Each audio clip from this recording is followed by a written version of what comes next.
பிள்ளையான் எனப்படும் சிவனேசதுரை சந்திரகாந்தன் இன்று நீதிமன்றத்திலே முற்படுத்தப்பட்டார். மீண்டும் அவர் விளக்கமறியலில் வைக்கப்பட்டிருக்கின்றார். அதோட நீதிமன்றத்துக்கு அவரை கூட்டிக் கொண்டு போகக்குள்ள அவர் ஜனாதிபதி அனுரகுமார திசாநாயக்காவை ஏசி கொண்டு போகிற மாதிரி ஒரு வீடியோ வெளியாகி இப்பொழுது வைரலாக பரவி வருகிறது. எனவே அதனை இந்த காணொளியில் பார்க்க இருக்கின்றோம்.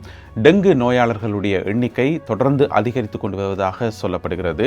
தேசிய லொத்தர் சபையினுடைய முன்னாள் பணிப்பாளர் ஒரு பெண்மணி அவர் கைது செய்யப்பட்டிருக்கின்றார். அது குறித்தும் பார்க்கலாம். சிறையில் தடுத்து வைக்கப்பட்டிருக்கின்ற மிக முக்கியமான பாதாள உலக குழு உறுப்பினர் கொமாண்டோ சலிந்த இன்னும் ஒரு பாதாள உலக குழு உறுப்பினராகிய கஞ்சிப்பானை இம்ரானுக்கு ஒரு ரகசிய கடிதம் ஒன்றை எழுதியிருக்கின்றார்.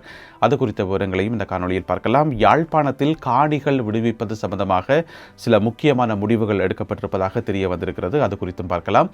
இந்த செய்திகளுடன் மேலும் ஒரு சில செய்திகளும் தகவல்களும் இந்த காணொளியில் காத்திருக்கின்றன. அத்துடன் கருத்தோவிய பகுதியில் சுரேஷ் சாலே சம்பந்தப்பட்ட ஒரு கருத்தோவியம் இருக்கிறது. அவருடைய களத்தில் ஒரு சுருக்கு கயிறு ஒன்று கொழுவி கிடக்குது. அப்போ என்ன நடக்குது என்பது சம்பந்தமான ஒரு கருத்தோவியம். எனவே எல்லாவற்றையும் தொகுத்து இந்த காணொளியில் பார்க்கலாம். தமிழடியான் சொந்தங்கள் அனைவருக்கும் வணக்கம். பாருங்கள் காணொளிக்குள் போகலாம். பிள்ளையான் எனப்படுகின்ற சிவனேசதுரை சந்திரகாந்தன் இன்று நீதிமன்றத்திலே முற்படுத்தப்பட்டார். மட்டக்களப்பு நீதவான் நீதிமன்றத்தில் அவர் முற்படுத்தப்பட்டார். இதன்போது நீதிபதி உத்தரவு பிறப்பித்திருக்கின்றார். ஜூலை மாதம் 13ஆம் தேதி வரை அவரை தொடர்ந்தும் விளக்கமறியலில் வைக்க சொல்லி. எனவே அவருக்கு இன்றைக்கு பிணை கிடையாது. ஏற்கனவே உங்களுக்கு தெரியும், 5 கொலை சம்பவங்கள் தொடர்பாக 2008ஆம் ஆண்டில் நடந்த 5 கொலை சம்பவங்கள் தொடர்பாக பிள்ளையான் மேலே குற்றச்சாட்டுகள் முன்வைக்கப்பட்டிருக்கிறது. அவர்தான் அதுக்கு பொறுப்புன்னு சொல்லி நாங்கள் ஏற்கனவே நிறைய வீடியோக்களில் அந்த கொலை சம்பவங்களோட பட்டியல் என்னென்ன திகதியில் நடந்தது, யார் யார் கொல்லப்பட்டது சொல்லி எல்லாமே விரிவாக விளக்கமாக பார்த்துருக்கிறோம். எனவே அந்த வழக்கு சம்பந்தமாகத்தான் இப்போ மட்டக்களப்பு நீதவான் நீதிமன்றத்தில் இந்த ஒரு வழக்கு போய்கொண்டிருக்குது. அதை விட கொழும்பு நீதிமன்றங்களில் வேறு விதமான வழக்குகள் எல்லாம் போய்கொண்டிருக்குது. உங்களை எல்லாருக்குமே தெரியும். எனவே அவர் தொடர்ந்து விளக்கமறியலில் வைக்கப்பட்டிருக்கின்றார். அப்போ நீதிமன்றத்தில் இருந்து சிறைச்சாலைக்கு அழைச்சி கொண்டு போகக்குள்ள அந்த வாகனத்தில் சைட்டில் இருப்பார் தானே, அந்த பஸ்ஸில். அப்போ ஊடகவியலாளர் ஒரு ஆள் கேட்டவர், உங்கள் மேலே அரசாங்கம் நிறைய குற்றச்சாட்டுக்களை வைக்குது என்று சொல்லி. அப்போ பிள்ளையான் என்ன பதில் சொன்னார் என்பதை இப்பொழுது பார்க்கலாம்.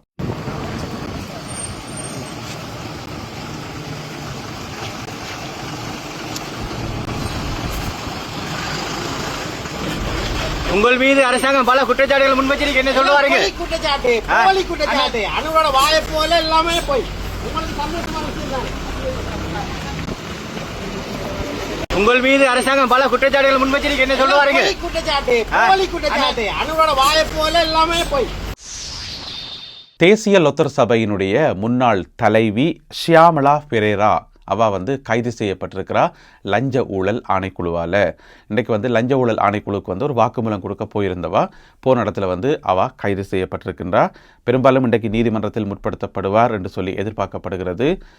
சில வேளை இந்த காணொலியை நீங்கள் பார்த்து கொண்டிருக்கிற டைமில் அவர் பிணையில் கூட விடுவிக்கப்படலாம். ஆனால் இந்த காணொலி ஒளிப்பதிவு செய்யக்குள்ள அது சம்பந்தமான தகவல்கள் வெளிவரையில். அது சரி, தேசிய லொத்தர் சபையினுடைய முன்னாள் தலைவரை எதுக்கு கைது செய்யணும்னு கேட்டிங்கன்னு சொன்னால், அவ தலைவியாக இருந்த காலப்பகுதியில் 3 அதிகாரிகளை நியமிச்சவா. தேசிய லொத்தர் சபையினுடைய அந்த கேடர்ஸ் லிஸ்ட் இருக்குன்னு தானே, அதன் கீழே 3 அதிகாரிகளை நியமிச்சவாம். அப்போ அவைக்கு தேசிய லொத்தர் சபைகளால் சம்பளம் போகும். ஆனால் ஆக்கள் எங்கேன்னு பார்த்தா ஆக்கள் இங்கே வேலைக்கு வரையில, தேசிய லொத்தர் சபை பக்கமே வேலைக்கு வரையில. எங்கேன்னு தெரியாது ஆக்கள் எங்கேன்னு புற விசாரித்து பார்த்தா அவையில் ஒரு மினிஸ்ட்ரிக்கு கீழே வேலை செய்யணுமா. அதாவது ரவி கருணாநாயக்க இருக்கார் தானே, பாராளுமன்ற உறுப்பினர். அவர் முதல் அமைச்சராக இருந்தவர் தானே. அவர் அமைச்சராக இருக்கக்குள்ள அவருடைய அலுவலகத்தில் இந்த 3 பேரும் அங்கே போய் வேலை செய்தவையாம். அப்போ இங்கே அப்பாயின்மெண்ட் கொடுத்து இங்கே சம்பளம், ஆனால் வேலை அங்கேண்டா. அப்போ அதுக்குள்ள ஏதோ மோசடி என்று தான் அர்த்தம், அதுக்குள்ள ஏதோ ஊழல் இருக்குன்னு தான் அர்த்தம். எனவே அது சம்பந்தமாக லஞ்ச ஊழல் ஆணைக்குழு விசாரணைகளை நடத்தி கொண்டு வந்தது. யோசிச்சு பாருங்க, கடந்த காலங்களில் என்னென்ன கூத்துகள் எல்லாம் நடந்திருக்குன்னு சொல்லி இலங்கையில். ஒரு சில ஆக்கள் இல்லாத வேலைக்கு ஆக்களை அப்பாயின்ட் பண்ணுறது, ஒரு ஆள் 2 வேலை செய்கிறது, இங்காலையும் சம்பளம் எடுத்து அங்காலையும் சம்பளம் எடுக்கிறது, கடைசியாக ஒரு வேலைக்கும் போகிறது. இப்படியான பல கேஸுகளை லஞ்ச ஊழல் ஆணைக்குழு விசாரித்து கொண்டு வருது. அந்த அடிப்படையில் தேசிய லொத்தர் சபையினுடைய முன்னாள் தலைவர் ஷியாமலா பெரேரா 3 பேருக்கு நியமனம் கொடுத்த இந்த கேஸ் சம்பந்தமான விசாரணைகள் இப்பொழுது இடம்பெற்று வருகின்றன. எனவே அவர் பிணையில் விடுவிக்கப்படுவாரா இல்லையா என்பதை பொறுத்திருந்து பார்ப்போம். இந்த தேசிய லொத்தர் சபையினுடைய முன்னாள் பணிப்பாளர்களாக இருந்த கிட்டத்தட்ட எல்லாருமே ஏதோ ஒரு வழக்கோடு சம்பந்தப்பட்டாக்கலாம். கடந்த காலங்களில் ஏனையவர்களும் கைது செய்யப்பட்டு பிணையில் விடுவிக்கப்பட்ட செய்தியெல்லாம் நாங்கள் பார்த்துருக்கிறோம். எனவே தேசிய லொத்தர் சபையில் கடந்த காலங்களில் ஒருத்தர் கூட ஒழுங்கில்லை போலடக்கு தானே. கைது செய்யப்பட்டு விளக்கமறியலில் வைக்கப்பட்டிருக்கின்ற கொழும்பு தேசிய வைத்தியசாலையில் அனுமதிக்கப்பட்டிருக்கின்ற மேஜர் ஜெனரல் சுரேஷ் சாலே இராணுவ புலனாய்வு பிரிவினுடைய முன்னாள் பணிப்பாளர், அவருக்கு ஆதரவாக பிரான்சினுடைய தலைநகர் பாரிஸில் ஒரு ஆர்ப்பாட்டம் ஒன்று நடைபெற இருக்கிறது. யாருமே ஷொக்காக வேண்டாம். பிரான்சில் இருக்கிற சிங்கள மக்கள் ஆர்ப்பாட்டத்தை நடத்தப் போகின்றார்கள். வார ஞாயிற்றுக்கிழமை பின்னேரம் 5 மணிக்கு நினைக்கிறேன் வேலைவட்டியில் போடுறது. ஞாயிற்றுக்கிழமை சும்மா ஃப்ரீ தானே, அதனால் சுரேஷ் சாலைக்கு ஒரு ஆர்ப்பாட்டத்தை பண்ணுவோம் வேண்டி போட்டு இவையில் போய் ஆர்ப்பாட்டம் பண்ண போய் நம்ம போராட இருக்குது. யோசிச்சு பாருங்க, அறிவிற்காவைக்கு வெளிநாட்டில் இருக்கிறீங்க, உங்களுக்கு பிரான்ஸில் இருக்கிறீங்க, பிரான்ஸில் இருக்கிற ஒரு இராணுவ புலனாய்வு பிரிவினுடைய ஒரு மேஜர் ஜெனரல் இந்த மாதிரியான வேலையை செய்வாரா? தன்னுடைய நாட்டு மக்களுக்கே கொண்டு வைப்பாரா? இல்லை தானே. அதுக்கு சதி செய்வாரா? இல்லை தானே. அப்போ இங்கே ஒரு குற்றம் செய்து ஓட்டு இப்போ இருக்கிறார். அவருக்கு ஆதரவாக பிரான்சினுடைய தலைநகர் பாரிஸில் ஆர்ப்பாட்டம் செய்ய போயினமாம். அவரை காப்பாற்றணும், அவருக்கு மனிதாபிமானத்தை மீறி எல்லாம் நடக்குது, அவர் துன்புறுத்தப்படுகிறார் என்று சொல்லி கோஷம் போட போயினமாம். வார ஞாயிற்றுக்கிழமை பின்னேரம் 5 மணிக்கு நினைக்கிறேன் ஸ்ரீலங்கன் எம்பசிக்கு முன்னால் இந்த ஆர்ப்பாட்டம் நடக்கும் என்று சொல்லி. எனவே ஒன்றுமே செய்ய முடியாது. கைது செய்யப்பட்டு விளக்கமறியலில் வைக்கப்பட்டிருக்கின்ற மிக முக்கியமான பாதாள உலக குழு உறுப்பினர் கொமாண்டோ சலிந்த அவர் என்ன செய்கிறார் தெரியுமா? கடிதம் எழுதியிருக்கிறார் இன்னும் ஒரு பாதாள உலக குழு உறுப்பினராகிய கஞ்சிப்பானை இம்ரானுக்கு. கஞ்சிப்பானை இம்ரான் வெளியில் இருக்கிறார்.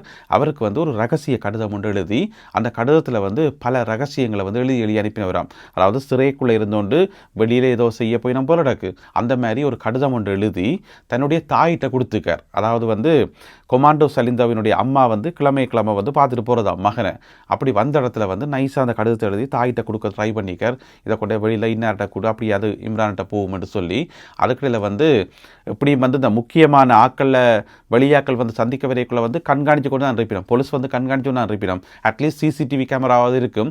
அப்படி ஏதோ கண்காணிக்கக்குள்ள தெரிய தாயின் கையில் என்னத்தை கொடுக்காருன்னு சொல்லி உடனே பிடிச்சி பார்த்தா அது பெரிய கடிதமாக. கடிதத்தை எடுத்து வாசித்து பார்த்தா அங்கே இருந்த அதிகாரிகளுக்கு பெரிய அதிர்ச்சி ஆகிட்டாமே சொன்னால் அவ்வளவு முக்கியமான விஷயங்கள் அதில் இருந்தான்னு சொல்லி.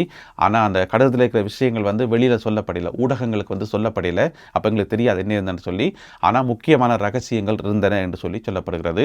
அதுக்கு பிறகு சும்மா விட்டுருப்பினமா இல்லையன தாயை நைஸை அனுப்பி போட்டு நீங்கள் போங்கோண்டி போட்டு கொமாண்டோ சலிந்தோ போட்டு புளிஞ்சிருப்பினோம் நினைக்கிறேன்.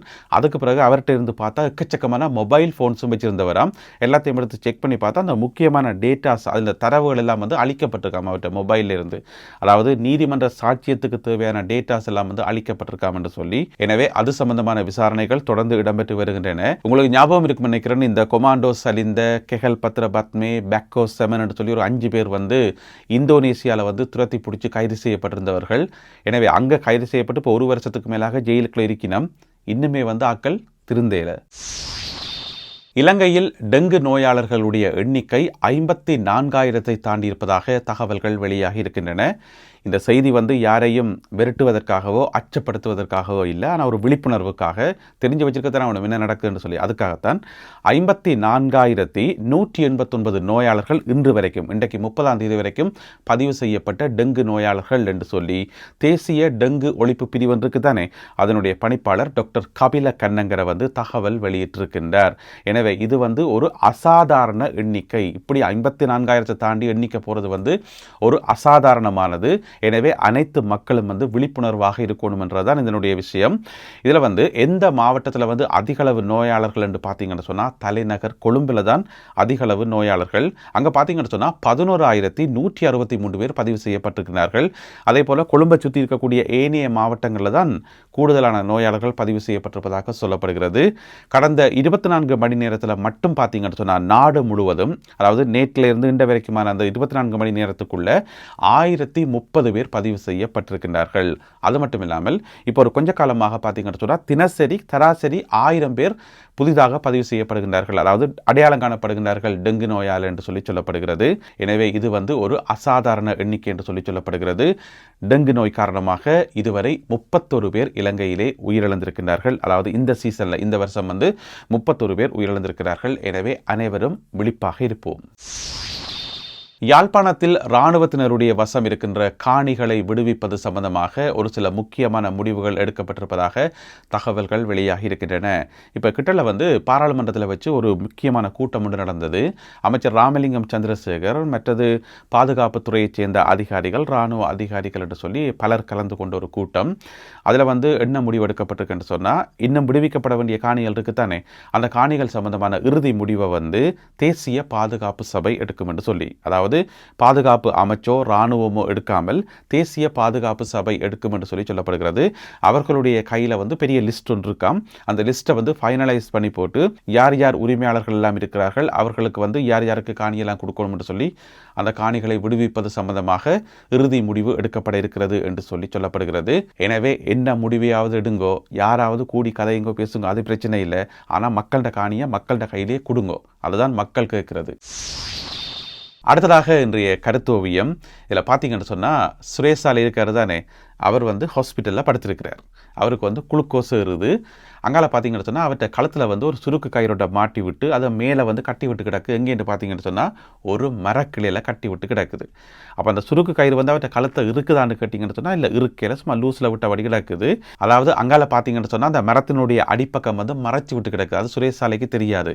அந்த மரத்துக்கு வந்து தண்ணி ஊற்றுறது யாருன்னு பார்த்தீங்கன்னு சொன்னால் சுரேஷ் சாலை அவர்களுடைய மனைவி. நாங்கள் ஏற்கனவே நிறைய வீடியோக்குள்ளே சொல்லியிருக்கிறோம், சுரேஷ் சாலையினுடைய வைஃபில் வந்து ஒரு சந்தேகம் இருக்குன்னு சொல்லி, அவன் கதை பேச்சுகள் நடவடிக்கையிலேயே வந்து ஒரு சந்தேகம் இருக்குன்னு சொல்லி அவள் வந்து தண்ணி ஊற்றுறா இந்த மரத்துக்கு. அப்போ மரத்துக்கு தண்ணி ஊற்றும் போது மரம் என்ன நடக்கும், மரம் வந்து வளரும் போது அந்த கிளை வந்து அந்த கொப்பு வந்து உயரேக்குள்ளே வந்து அவர்கிட்ட கழுத்து வந்து ஆட்டோமேட்டிக்காக இருக்கப்படும். அப்போ சுரேஷ் சாலை அவர்களுடைய சாவுக்கு யார் காரணம், அல்லது அவர் சாகணும் என்று சொல்லி யார் நினைக்கிறது என்றது இதை விட தெளிவாக யாராலும் வரையவே முடியாது. நாமல் அமரசிங்க என்று சொல்லி நாங்கள் அடிக்கடி அவருடைய கார்ட்டூன்ஸ் வந்து இங்கே போகிற நாங்கள், அவர் தான் வந்து இந்த கருத்தோவியத்தை வந்து வரைந்திருக்கிறார். எனவே சுரேஷ் சாலை அவர்களுக்கு ஒரு முடிவொன்று வந்துடணும் என்றதில் அவருடைய மனைவி உறுதியாக இருக்கிறார்ன்றது தெள்ள தெளிவாக விளங்குது. எனவே இந்த ஒரு கருத்தோவியம் மற்றும் இன்றைய காணொலியில் பகிர்ந்து கொள்ளப்பட்ட செய்திகள், தகவல்கள் தொடர்பான உங்களுடைய கருத்துக்களை மறக்காமல் கீழே எழுதுங்கள். மீண்டும் சந்திப்போம் உறவுகளே. நன்றி, வணக்கம்.